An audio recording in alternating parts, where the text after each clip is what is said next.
Hello and welcome to That's Just Wild with me, Steve Backshall. Me, Lizzie Daly. And me, Sarah Roberts. The podcast all about nature, wildlife, and how I once had a hospital trip after kicking a fire coral. Kicking or tripping up over? Kicking, properly kicking. We were in Palau in Micronesia. Not on purpose. No, well, gosh, of course not. I was on this very, very beautiful coral lagoon, and they forbade you from wearing fins so that you didn't damage the coral. So I was doing the breaststroke, and I think I got distracted by something, turned around, did a great big froggy breaststroke kick and booted my ankle into a fire coral that broke off in my ankle. And as I swam back to the boat, I think I got about 3 or 4 strokes before I was dragging my leg behind me. I couldn't use it at all. And oh my goodness, the pain was insane.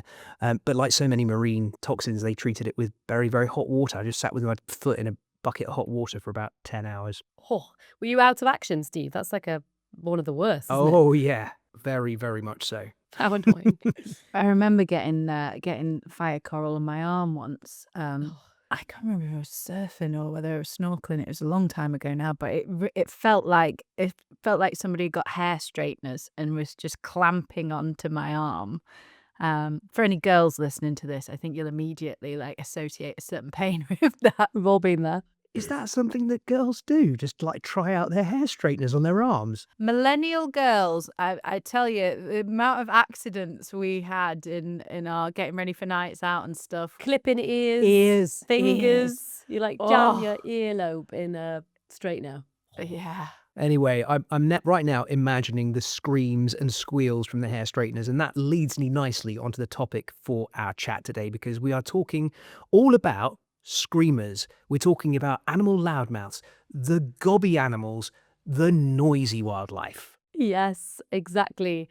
And there's so many things we could talk about today. I absolutely want to cover the different levels of noise and vocalizations that animals produce, but also the different ways in which they do it, because we see huge variety across the animal kingdom. And I'm sure you've all been to some very noisy environments. So my first question to you guys is, what's the noisiest thing you filmed or the noisiest place you've been to? Well, I'll just go first because Steve is going to knock whatever I say out the water anyway, isn't he? I will say, I don't know about the noisiest, but one of the most intimidating noises I ever heard without being forewarned about it was baboons. That noise of the male, the wahoo, that carries so far. For anyone that's not heard it, it's Steve, go on, give us. No, you do it. I've got an awful lot of animal impressions coming up in this episode. Okay, it's time for somebody else to give one a go. Basically, I took a job, having never been to the African bush before. I took a job in field research, looking at mongooses. No pre-prep, no warning. Just sent me out with a pepper spray and said, "Come back before it goes dark." Basically, go find the mongooses. And nobody warned me about this other thing that was there. And you're walking around on your own in the middle of the bush, and then suddenly all the mongooses just went hid in the termite mounds, and all you could hear is this wahoo, wahoo, and it's so intimidating and it's so loud. I had no idea what the heck was coming towards me. I wanted to get into the termite mound too with them, but I couldn't fit. Strong sound game, Sarah. We like it. Let's not stop there. I want lots more animal impressions throughout this chat. According to the Guinness Book of Animal Records, the loudest animal that we have is in the ocean, and it's whales. So blue whales that will, have infrasound that is hundreds of decibels and may cross entire oceans. And the loudest is the sperm whale, this animal with a giant head that makes up about a third the length of its body. And the biggest males can make sounds that are 200, 250 decibels, which is kind of like a fighter jet taking off. And the array of different vocalizations sperm whales have, some of which are echolocation, some of which are for communication, and others which have functions that are as yet beyond our ken, are to me utterly fascinating. So we're going to start with this sound. So this is what's known as coda. It sounds a little bit like you tuning an old-fashioned radio, or some have said like you ripping a strip of sellotape off a reel, that kind of clicking sound. And this is communication mostly between the females at the surface. And it appears that what they're doing is it's just chatting, it's just gossiping, it's talking about their day, talking about what they've been doing, talking about what they've been up to, because the second they dive and start feeding, the coda stops, and then they switch into this sound. So this is their echolocation clicks. They're created by an organ in the head called the phonic or monkey lips. The clicks go to the back of the head to this big bone, which is kind of like a satellite dish. It focuses the sounds through the spermaceti, a waxy organ in the head, and then the clicks go out into the water. They bounce back off anything solid and they come back and they are picked up in the lower jaw and processed. And they start loud and really spread out, and then they get much more close together and quieter as they start to resolve finer detail as they get closer to potential prey. But for me, far and away the most exciting sound from sperm whales is this. So that's known as a clang, and that is the really loud sounds, loudest from the biggest bull or male sperm whales. And bear in mind that when you're listening to that sound, this is on a hydrophone, and the sperm whale could be 2 miles below you, could be 3,000 meters down in the eternal darkness, and it's making those sounds as it gets close to things like giant squid that it's feeding on. And there is an amazing hypothesis that that sound is being used as a weapon, that it's being used to completely overwhelm or overpower its prey using sound. Have you heard that theory before? No, but it makes sense. So it's just the dominant males that produce that sound. It is created by all of the sperm whales. The sperm whale is unusual in that the male is so much bigger than the female, and because of that he does create much bigger sounds. I'll come on to that in a little bit later on. But those clangs, they're called clangs, when you hear them, it sounds like someone's taken a big metal wrench and whacked it into a rusty iron pipe. And there's all sorts of ideas as to what that might be. I think it's 90+% of their diet is squid. They do take fish as well. There's incredible footage of them actually plucking fish off fishermen's lines down hundreds of meters below the surface. But yeah, there was a paper written, I think by Woods Hole a few years ago, that was said to discredit this theory because they played those sounds basically in a barrel to a whole bunch of fish and squid, and nothing particularly bad happened to them. I still keep a hold of the idea that this is real for lots and lots of reasons. And one of the most overpowering is that when I worked with sperm whales in Dominica, we were free diving alongside them. I was working with a camera operator who had been in that area for about 20 years, diving alongside the sperm whales all the time. And you can feel it. You can feel their communication through your whole body. It feels like you're sat on an electric cow fence as this sound is zinging through you. Wow. You obviously don't get to hear the clangs because, it's something they're only using thousands of meters below the surface. But even just their chitter-chatter, you can feel it through your whole body. And it is so loud. It is completely overwhelming, and it's highly directional. What you don't tend to see when you look at a sperm whale underwater is you've got this big blank side of the animal, but when they turn head on towards you, they're incredibly narrow. At the end of the snout is really, really thin. And you don't feel the sound until it's actually pointing at you. It's highly, highly directional. Wow. So my friend that I was working with there told of how he was once in the water with a big bull and his harem of females, and he inadvertently got himself in between the male and the females, and the male didn't like it and turned round and hit him with a burst of sound. And like I said, it's completely directional. It's only when that snout is pointing straight at you that you feel it. And he said he was paralyzed. He had blood pouring out of his ears and his nose. He described it as the most exquisite pain he'd ever experienced.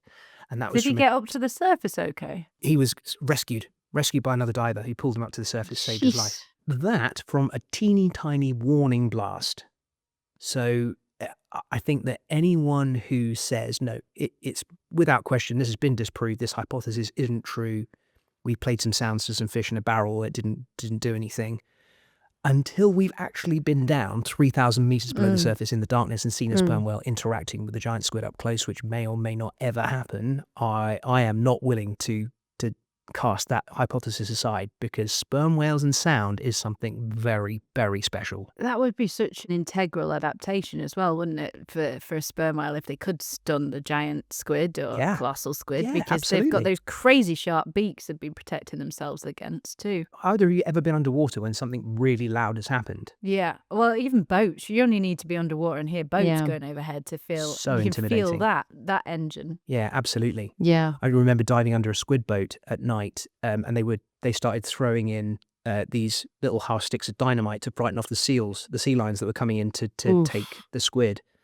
And I've never felt so intimidated in my entire life. It was so frightening. It felt like you get this wave of sound that travels right through you, that this percussive element right in your chest. It honestly feels like it is going to kill you. And that was it was happening hundreds of meters away from us. It wasn't up close, but that sound underwater, the quality of sound, how fast it travels, and how it travels in this real effective wave that travels right through you. I think any really, really loud sound underwater has a different impact to in air. There is so much we don't know, especially in the marine world, when it comes to sound. I love that you also talked about sperm whales, because going back and kind of looking at the bigger picture of how acoustic communication and vocalizations first evolved, these traits and this form of communication probably first evolved in nocturnal animals, which makes sense. You're relying on that as a main sense to be able to learn about the environment around you, to connect with others, to find mates to feed, etc. And so scientists have done lots of different studies, and it's very interesting actually reading about the different theories and ideas of when different species evolved acoustic communication. Generally, it's accepted that around 400 million years ago, common ancestors of the tetrapods, so four-limbed vertebrates and lungfish, kind of had the ability to be able to hear and to be able to communicate through acoustics. Some of the earliest fossils and evidence that we have in the group, the Orthoptera, which are our bush crickets, our grasshoppers, they have some of the oldest kind of evidence of these ears that essentially will be able to hear that amazing sound. You go into a habitat, you can hear the Orthoptera group kind of calling out. Cicadas and crickets and that, would they all be in that group? Cicadas are in a different group. The Orthopteras are grasshoppers, crickets, locusts. Cicadas are in the same. They're hemipterans. Yeah, exactly. So they're the cousin. But catidids are the ones that have got evidence of those early ears. For listening, although they again produce different sound to say our crickets, which actually use their legs. Catidids actually use their wings and different structures there, which leads me on to talking very briefly, because this is a whole, we could do this for days talking about the different ways of producing sound, but just a few basic ways different animals produce sound. So of course the larynx in a lot of mammals that we have, this ability to expel air from the lungs up over vibrating vocal folds, and then the sound comes out with the mouth, tongue, lips. Obviously that varies across different mammals. Just how we're talking right now, right, with our voice box. Yeah, exactly. And it's the same as a lion, but they have much flatter vocal folds. There's much bigger kind of expulsion of air, which allows them to have kind of that bigger distance in which that sound travels. Birds are unique in that they've got the syrinx. So a lot of birds have a syrinx where the trachea splits into the lungs. It allows them to produce two different sounds at the same time, which is why we get such brilliant kind of vocal repertoire and different sounds of bird call. Again, I'm just giving a quick summary of each of these, but you also get pouches, chambers. So, in frogs, you get casques in hornbills. There's incredible structure on the head, which helps amplify the sound. Pouches and chambers all are to do with increasing and that resonation of sound over bigger distances. And then stridulation, which is what I've mentioned with the Orthoptera in that group, where it's the rubbing together of different parts of the body to create noise and sound. So it's complex. And that in itself, we could go down an absolute wormhole in just one of those ways of communicating. But I've always wondered whether it can actually, different sounds and noisy environments can damage the hearing of other species. Funny you should say that, Lizzie. Have you guys heard of a male Gulf? Well, have you heard of a Gulf corvina? It's a bit like, it looks like a big sea bass. Sounds like a 70s car to me. I know. Little fluffy dice. It does, doesn't it? A Gulf corvina, like a knockoff of a Gulf or something. Yeah. It's a fish, and it's pretty average looking. Not gonna lie, it can grow up to about a meter in Sarah, length. what does average Sorry, looking yeah, mean we're to you? lots of marine biologists here. Really exciting looking fish. But basically, the male ones, they do have an exciting fact about them. So the male Gulf corvina fish, they produce this incredibly loud noise. So it's when they're attracting mates. So just before they copulate. So during their sexy time, they'll make this noise, and Okay, one on its own, it sounds like a cat purring. And it is, I think, would this count as stridulation, Lizzie? Because it's their muscle flapping against their swim bladder inside of their body. So I guess it's two things knocking off another. But Sorry? I know that I went too deep into the sexy time there. So because these fish gather in groups of like 1.5 million when they come to mate, and they're all making this crazy sound. There's a million of them when they come in to mate together. 1.5 million in the study that's looked at this, 1.5 million in the river mouth, all making this crazy sound that on its own it sounds like a loud cat purring. Are they spread over a big area? Concentrated version of them. So they recorded the sound levels and they go over 177 decibels. So to put that into perspective, a chainsaw is around 120 decibels, as is thunder. A jet flying over at 300 meters above our head, that's about 103 decibels. This is the equivalent of standing 25 meters away from a jet as it takes off. So crazy, crazy loud, and it can actually damage the hearing of marine mammals, or us if we happen to be in the water in the middle of all of that. But it's kind of a double-edged sword because it is so loud and it attracts so much attention. It also means that they're easier to find. Wow. So they are at threat from overfishing as well. It's easy for the fishermen to find them. Why do we compare every loud noise to a fighter jet? There's like a standard measure across noisiness. I can help you out here if you want a more marine-related version. Go on. So 180 decibels, just over 180 decibels, is about the call of a blue whale. Yeah. And I just don't know how many people have been swimming around with blue whales compared to how many might have just seen a fighter jet go over there. Yeah. It's mental. But do you know what's even crazier is that recently we found a mini fish called a Danionella cerebrum. And it's, well, I'm using my fingers saying that it's an inch. It's not. It's actually 12 millimeters. So just over a centimetre, smaller than a thumbnail. Translucent fish can also make a crazy loud noise. It's got one of the smallest brains of any vertebrates, but one of the loudest noises. And it does this because it basically has a muscle that pulls one of its ribs into its cartilage, and then it relaxes and smacks it again against its swim bladder. But it can create a sound of up to 140 decibels. Awesome. And it's teeny tiny minuscule fish.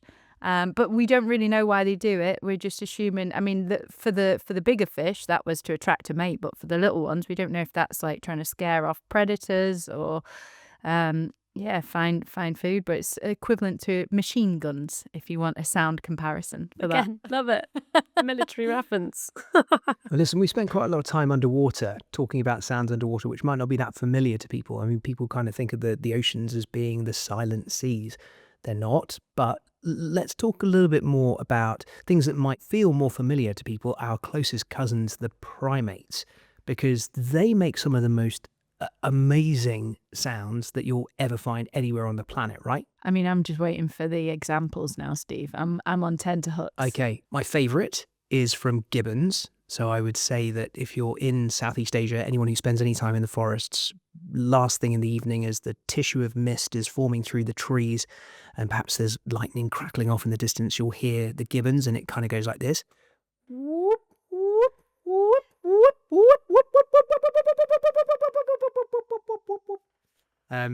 That's the gibbon, which is one of my favourites. On the other side of the planet, the kind of equivalent would be the howler monkey. And howler monkeys sound like distant dragons. So you get this kind of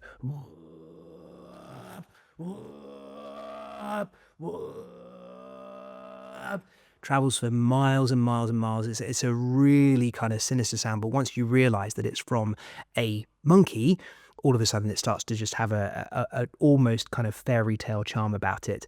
The most incredible, I'm not going to try this because I would rupture my own vocal cords, is from a kind of lemur called the Indri in Madagascar. And I think this one is in the record books as being the loudest of the primates. And we went out there to film Indri and try and film them actually for a segment called Noisy in one of my programs. And we recorded them at a distance, making this foghorn sound, which sounds like this.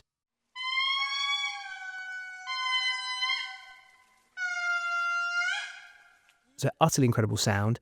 We filmed it from, I would guess, about a mile away. And it took us a couple of days until we got relatively close to an injury. It's this huge, great big, beautiful, beautiful white with dark patches lemur, incredibly soulful eyes. And we managed to find one, and it sat in a tree right in front of us. I had 2 shots of me and the injury in the same shot. And we sat there and we waited and we waited and we waited and we waited, and nothing, no sound at all. And you could tell that he was thinking about moving on. We're kind of like, oh gosh, we've done all this work to get this and it's just not working. And at that moment, Nick, my sound recordist, just started fiddling with his mixer and inadvertently played some of the sound that he recorded from a distance, from a mile away, of this distant injury. And the faintest sound came through his headphones, and the injury heard it and started singing back to what it seemed to be, to him, another distant injury. Wow. And I mean, it was deafening, absolutely, completely overpowering. You stood next to it, you could barely speak for how loud this creature was calling. For ad-free listening, our newsletter, special deep dive episodes, and members-only benefits, you can subscribe to us at that'sjustwild.com.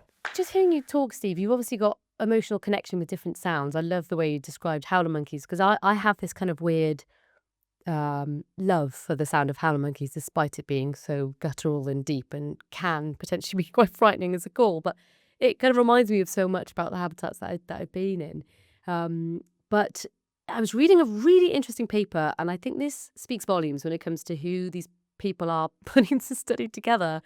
But they were looking at the cry of babies and how playbacks to bonobos and chimpanzees actually elicit a response of recognition and then like a reaction, supposedly wanting to help. So like a human baby cry. Yeah.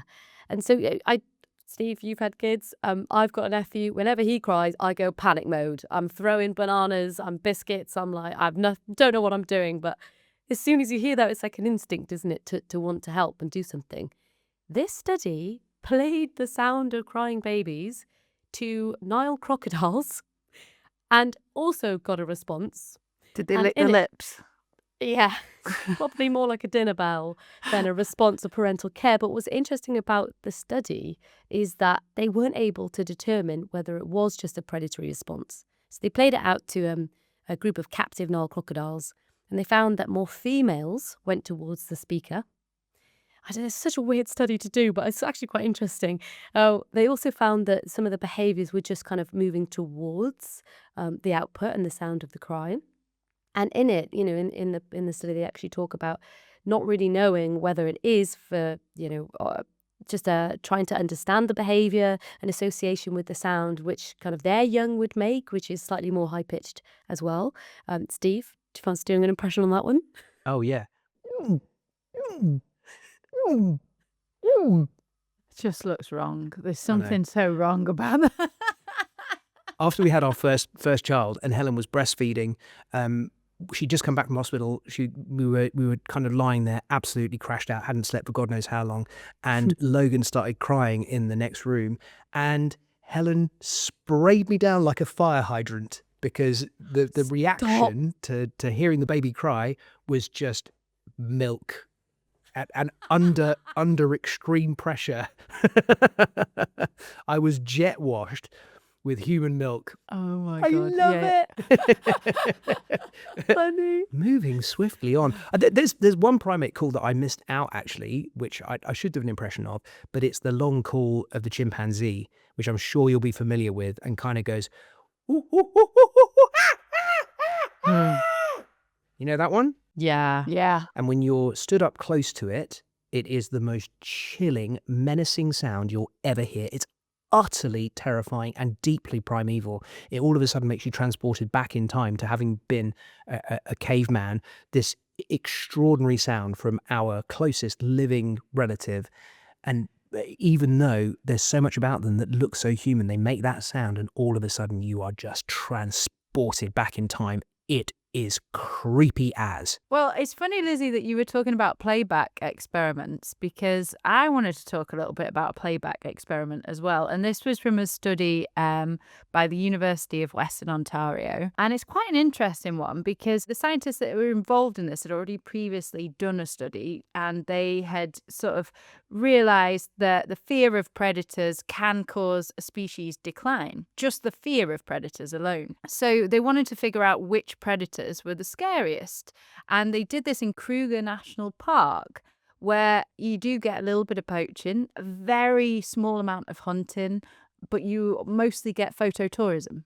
Their playback recordings were of gunshots, which you would think would be relevant to hunting and poaching. Also natural predators like lion roars as well. But then they also used some general conversations from humans. So they had like a female having a chit chat with a friend, and then a male talking about his life. What they found was over the 15,000 videos that they collected, over 19 species all reacting to the various clips of the playbacks, animals were twice as likely to run away from the sound of humans just talking than they were from gunshots or even from predators like lions. Wow. And also 40% quicker to escape. So you see these videos and you've got even like a leopard wandering with a kill, drops a kill, runs off. You've got some zebra coming to the watering hole, and it's like during drought, they just stop drinking and run away. It just shows that the fear alone can have an ecological impact. Did they ever talk about the difference in local voices versus those of the tourists? The voices that they use are the South African accent. So they're Okay. very much like thick kind of Afrikaan speaking English accent. But they did find one animal didn't react at all, no matter what noise was played, gunshot. Just didn't care. Lions. Lions didn't care whether there were people talking or not. They were the only animal that didn't Like, react. we're lions. Yeah, literally.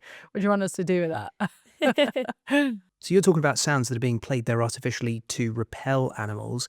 We've done quite a lot of work in that area where we've used sounds to attract animals using what are called calling stations. So a calling station, they're classically used by biologists to attract animals, usually at night, and it's usually used on predators.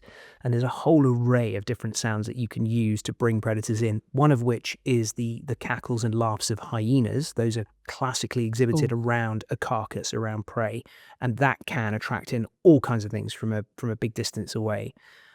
The other is a really, really spooky and unusual sound, and it's kind of like the squealing of a rabbit. So you play this really, really unsettling sound. It sounds like a very disturbed rabbit, a rabbit that's been caught and hurt, and lions will suddenly be right next to you. Hyenas in numbers will suddenly be right next to you because they've heard this distressed animal and they come charging in from all over the place. You can even do a version of it yourself. Now, I'm absolutely not suggesting that people should, because this will interrupt the natural movements of animals, and it is something that can disturb their natural patterns, but it is an old-fashioned naturalist's trick.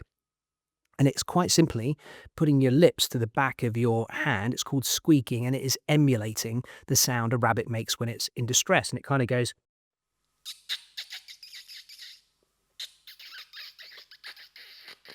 like that. And I have seen jackals coming to within a metre of a vehicle because they've heard squeaking, because they've heard what appears to be a rabbit in distress, and they just cannot help themselves. They'll come charging in, they'll come right up to you, they're standing there going, where is it? Where is this free dinner that I can hear right next to me? And it's just completely overwhelming for them. Do you know what you've just reminded me of, though, there, Steve, is shark dives, when you have the plastic water bottle and you crinkle yeah. plastic water bottle underwater, and it emulates that sound, I yeah. guess, of a kind of a crustacean or something being chewed on, and it attracts the sharks in. Yeah, we tried that with silky sharks. Didn't work. It's one of those, it's a bit like shark repellent, it's hit and miss. One of my favourite African calls has to be the hyena whoop. Oh, yeah. Not necessarily the chat on a carcass, but a whoop is just top dollar. Do you have an impression that you Do can't it. just do a whoop and not Okay. do it? Do it. Ooh. Ooh. Ooh. That's all I Yeah. got. Yeah, I like Yeah. Could be in the room alongside us. 4 out of 10. that. Possibly the spookiest encounter that I've had in Africa was using one of those calling stations. We were working with biologists who were looking to replace a collar on a lioness. And they put up this calling station. We waited for a little while, and suddenly, out of nowhere, a big pride of lionesses turned up. There's probably about 15 of them. We were in 2 vehicles, and we were in the back of what they call a bucky in that part of the world. And we were sat there with the camera, and the biologist was in the other one with the dart gun. And suddenly, out of nowhere, these lionesses started hunting us, and they were properly hunting us. They were coming in at speed. They were jumping from side to side across the vehicle. They were no more than meters away from you. And in Africa, you get used to the fact that if you're in a game driving vehicle, lions don't really see you as being humans. They only see if you kind of like put yourself outside of the silhouette of the vehicle. But they could absolutely see us, and they were 100% targeting us. And for about 10 minutes, we were just living in the absolute certainty that one of those lionesses was going to take the one small final leap into the back of the tray back ute and nosh us all down for dinner. It was utterly terrifying. Did you just drive off? So what happened was they managed to tranquilize one of the lionesses, and then they created a corral using the vehicles with us in the middle of it. And they're all still going around the outside trying to find a way in. Did they leave when you tranked, or were they getting more aggressive when you tranquilized one of them? They were so aggressive. We expected them to run off. They didn't. They were all just around the outside of the vehicle, just trying to find a way in, trying to get to us.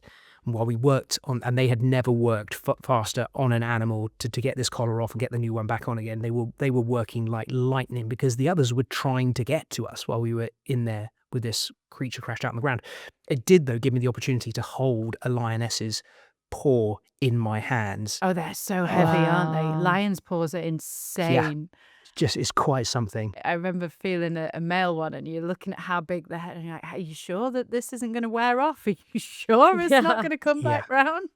Because the eyes are still open and they're still breathing, and it Yeah. just feels like any second they're going to stand up and nosh you. You just feel like you're getting your card marked, don't you, while you're looking at them at the same Yeah. time. And the tongue as well. The tongue that was really quite something. It's covered in these spikes they use to lick meat off the bone. And people say it's like sandpaper, but I've never felt sandpaper that rough before. If you rub You it on your poking it in the tongue at the same time. well, I mean, I'm trying gotta to touch the this is tongue. my first chance to have a Intrusive lion thoughts. in my lap. You want to look at the teeth. You want to look at the. I'm a biologist. This stuff is like my fantasy. This is like Lizzie when she was saying the first time I entered the crocodile or whatever it was last time. Oh, God, yeah. Fingers in all sorts of places. Steve, I'm curious. Were they trying to be as quiet as possible when they were doing the collaring, or were you all literally fearing for your life? Oh no, we were all fearing for our life. 100%. I know you guys have done this dozens of times as well. It's a very, very common thing, particularly in Africa, is to dart animals for all kinds of reasons, for health checks, for moving them from one place to another, for putting on radio or satellite collars. It is a massive enterprise that happens all the time in Africa, and for the most part it runs smooth as clockwork. But then you have a couple of instances that really feel like you have escaped with your life by the skin of a lion's tooth, and this was one of those. I only asked because I've only ever had one experience where we've been asked to basically be as silent as possible, which for filming isn't ideal. But a great team, on safari team in Brazil, in the Pantanal, just recognised how sensitive big cats and jaguars are to noise, as we're talking about noise. And so it's the only time I've ever actually had an experience where everyone is being dead silent, working as quickly as possible, because most of the time, we know that animal's down, we cover the eyes, and that's kind of, we're doing the best that we can, but it's just an interesting strategy that they use, and they're very ethical. While you're talking about silent things, would you mind if I just share this incredible new research that's come out very, very recently? Silent to us, but not silent to other animals. So have you heard about plants screaming when they're being eaten? Yes. So plants do make noise, but it's a noise that our sensitive human hearing, we can't pick it up at all. But there's been research that suggests that while they're being eaten, they're screaming. This is not one for the vegans, because it's probably going to cause all sorts of conundrums here, but they're definitely more sensitive than we let on. But there's also evidence that other animals can hear this and make their decisions based on this. So Tel Aviv University found that female moths avoided laying their eggs on tomato plants if the tomato plants were making noises associated with distress. So they're like, oh, it's best not to lay them here. This one's getting eaten. So, and Wow. that's just like probably, I imagine, the tip of the iceberg, because this is all a relatively new area of study. We didn't really look at plants in this way before, but it's interesting. There could be a whole cacophony of sounds that we just can't hear when you walk outside of the bugs and the howler Are you monkeys. saying vegans sit there eating a bowl of salad and there's just Like like screaming away, well, Torturing salad. plucking them off the lettuce sprig growing out the ground. Yeah, those avocados, they're crying every time they have those pulled off the branch. Lizzie, you are a cabbage murderer. What can you do? You know? Girls gotta eat. I'd like to finish, if you don't mind, with one sound that to me takes me to an environment more than any other in the world. And now I want to see if you can recognize it and if you feel the same. It kind of goes like this. Whip, whip, hop. Whip, whip, hop. Whip, whip, hop. Any ideas? Yes. It's the screaming piha, surely. Beautifully done. Where do they live then? I don't know if I've been to this area of the world. You probably hear this sound in your nightmares because it's so omnipresent. But it's primarily Amazonia. It's the New World, South America, up into Central America. It's a pretty nondescript bird. They're not especially dramatic apart from this call, this extraordinary, piercing call. And the second I hear it, I'm transported back to that part of the jungle. The reason I'm putting it in here is because I want every member of this podcast to be on high alert. Because anytime you see in Hollywood or in programs that are not natural history programs, but that might be based in the jungle, you are going to hear that sound. And you will hear it in Hollywood movies that are set in New Guinea and set in Borneo and set in Africa. No. You'll hear it from all over the world because that is kind of like the classic sound of the jungle. But it only happens in Amazonia. And it is one of my absolute bugbears. It's the small hill on which I am prepared to die. Whenever I hear a jungle film that's set anywhere else other than Brazil and they have screaming piha on in the background, I'll walk out the cinema. I'm gone. It's like that same with the red-tailed hawks, right? It's just used on every habitat on the Oh, planet. God. Yeah. That That's Cool. wherever you are, you hear a bird of prey and it's going to be red-tailed hawk. That Yeah. kind of pew sort of sound, which only happens in North America. You need to start a whole fan club on Rotten Tomatoes that can go in and put the complaint in for you, Steve. Now, IMDb, get the guests of the podcast on there. All the fans of the podcast can go in and put their review that they know that this is fake. I spotted a screaming peaha in a forest in Australia. I'm not having it. Well, speaking of birds and their screaming, I have one last story about angry birds, actually. Not the game. Well, this is a study that went on in the Galapagos looking at Galapagos yellow warblers. Now, the study was looking at the impact of traffic noise on birds, and because birds rely heavily on sound to communicate, what they found was even with the smallest amount of traffic noise, it was infuriating to the birds because they couldn't hear each other. And so when another male would come into its territory, usually would sing a song to shoo the other male away. But because there's a bit of road traffic in there, didn't feel like the song was communicated well enough. So it was more likely instead to resort to physical violence. If you can't beat them, join them. Exactly. Get involved. But it can't just be those little the yellow warblers of Yeah. the Galapagos. It must have been a problem for all birds everywhere, really. And all life actually across the world. We're living in a noisy world Mm. now. That kind of noise pollution that is on the rise and underwater, in our gardens, everywhere. It's causing big problems. The only positive and saving grace in this is that a lot of species are showing levels of plasticity and change, that ability to sing at higher frequencies, choose different times of day. I'm not saying if this is a good Resort to physical violence. Yeah, and if you can't hear anyone, just throw a punch, like a mantis shrimp, it'll be fine. That's it for today. Now remember, you'll have a Q&A episode coming your way on Friday, so remember to send your questions to questions@that'sjustwild.com and we'll get to it. That's Just Wild is an original Fresh Air production. The producers are Eva Higginbotham and Izzy Clark. Follow us on your favourite podcast app. Leave us a review. It makes all the difference to the whole team. And for ad-free listening, our newsletter, special deep dive episodes and members-only benefits, you can subscribe to us at that'sjustwild.com. Remember, we're on YouTube, TikTok, Instagram, Facebook, and you can find us at That's Just Wild Pod. Thanks for listening and see you next week.